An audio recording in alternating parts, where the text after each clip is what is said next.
You prefer China and Hong Kong. Is this based on the first in, first out thesis as Sam was just describing for us with those positive PMI numbers? Yes, so the Chinese economy is on a very strong trajectory. This will be a tailwind for Asia as well, but there are other fundamental drivers for our preference for Asian ex-Japan markets as well. We think that the currency play is very much on, so we do expect the Chinese yuan to further appreciate over the next 12 months. And this is set against the theme of a weaker dollar with the twin deficits in play in the US, with the yield disadvantage that it has versus many emerging market currencies. We believe that Asia will continue to be a very attractive destination that will draw international capital flows.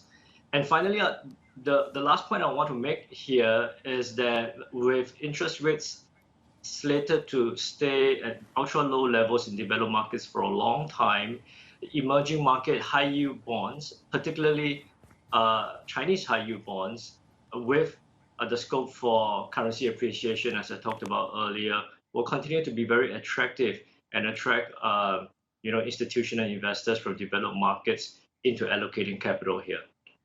Okay, Asia ex-Japan, why not Japan? And do you feel like you might have missed out there given that the Nikkei was up by some 15% over the month of November? Right, so we do think that the rising tide will help the Japanese market as well, but we do like the fact that the value component of Asian markets is a little heavier, and the rotation into value we think will drive markets and give that the extra boost, which explains our preference for Asia ex-Japan. And again, a lot of emerging Asia is hinged to Chinese economic growth. And like I said, the very strong prospects of a very strong Chinese economic backdrop next year will drive markets in Asia next year. And I do think that the outlook here, frankly, looks pretty positive. Can the same be said for Singapore, the best performing market across the Asia Pacific? What do you like in Singapore and where are you invested in that market?